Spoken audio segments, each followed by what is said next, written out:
Hello again, my name is Gabe Zolna. Well, I got this email that I want to share. I guess it was sent by someone to a friend of mine, and he in turn sent it to me. And the subject is Illinois versus Oklahoma. So the person that wrote this says the following: Oklahoma is looking good. Almost embarrassed to say that I was born in Illinois, although it was Southern Illinois, which is totally opposite to Chicago. There are some Republicans in Southern Illinois, too. A state with no Republicans. Some interesting data on the state of Illinois. There are more people on welfare in Illinois than there are people working. Chicago pays the highest wage to teachers than anywhere else in the United States, averaging $110,000 a year. Their pensions average 80 to 90% of their income. Wow! Are Illinois and Chicago great or what? Be sure to read till the end. I've never heard it explained before better. Perhaps the U.S. should pull out of Chicago. Body count. In the last 6 months, 292 killed, murdered in Chicago. 221 killed in Iraq. And Chicago has one of the strictest gun laws in the entire U.S. Here's the Chicago chain of command. President Barack Hussein Obama. Senator Dick Durbin. House Representative Jesse Jackson Jr. Governor Pat Quinn. House Leader Mike Madigan.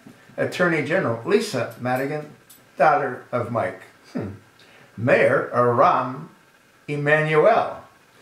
To the leadership in Illinois, all Democrats, thank you for your combat zone of Chicago, of course. They're all blaming each other. Can't blame Republicans, there aren't any. Let's all get all the facts out while we are at it. Chicago's school system rated one of the worst in the country. Can't blame the Republicans, there aren't any. State pension fund, $78 billion in debt, worst in country. Can't blame Republicans, there aren't any. Cook County, Chicago's sales tax, 10.25, highest in the country. Can't blame Republicans, there aren't any. This is the political culture that Obama comes from in Illinois. And he is going to fix Washington's policies for us? Big question mark. George Ryan is no longer governor. George Ryan, well, he's in prison. He was replaced by Rod Blagojevich, who is, that's right, also in prison. And Representative Jesse Jackson Jr. resigned, and that's right, in prison also. The land of Lincoln, where our governors and representatives make our license plates. What? As long as they keep providing entitlements to the population of Chicago, nothing is going to change, except the state will go broke before the county does.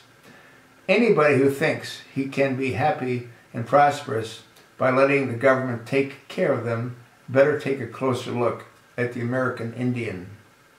Don't forget Detroit, another great example of a democratic empire. Well, with all the bad news, there is hope. So let's go to part 2, Oklahoma. Oklahoma may soon have plenty of new residents. This is really interesting and true. Please read. Oklahoma is the only state that Obama did not win, even one county in the last election. While everyone is focusing on Arizona's new law, look what Oklahoma has been doing. An update from Oklahoma. Oklahoma law passed 37-9, an amendment to place the 10 Commandments on the front entrances to the state capitol. The feds in D.C., along with ACLU, said it would be a mistake. Hey, this is a conservative state based on Christian values. HB 1330. Guess what? Oklahoma did it anyway. Oklahoma recently passed a law in the state to incarcerate all illegal immigrants and ship them back to where they came from unless they want to get a green card and become an American citizen. They all scattered. HB 1804. This was against the advice of the federal government and the ACLU. They said it would be a mistake. Guess what? Oklahoma did it anyway. Recently, we passed a law to include DNA samples from any and all illegals to the Oklahoma database for criminal investigative purposes. Pelosi said it was unconstitutional, SB 1102. Guess what? Oklahoma did it anyway. Several weeks ago, we passed a law declaring Oklahoma as a sovereign state, not under the federal government directives, joining Texas, Montana, and Utah as the only state to do so. Many states are likely to follow: Louisiana, Alabama, Georgia, California, Kentucky, Missouri, Arkansas, West Virginia, Mississippi, and Florida save our Confederate money. It appears the South is about to rise up once again. HUR 1003. The federal government has made bold steps to take away our guns. Oklahoma, a week ago, passed a law confirming people in the state have the right to bear arms and transport them in their vehicles. I'm sure that was a setback for the criminals. The liberals didn't like it, but guess what? Oklahoma did it anyway. Just this month, the state had voted and passed a law that all driver's license exams will be printed in English, and only English, and no other language. They have been called racist for doing this, but the fact is that all the road signs are in English only. If you want to drive in Oklahoma, you must read and write English. Really simple. By the way, the liberals don't like it.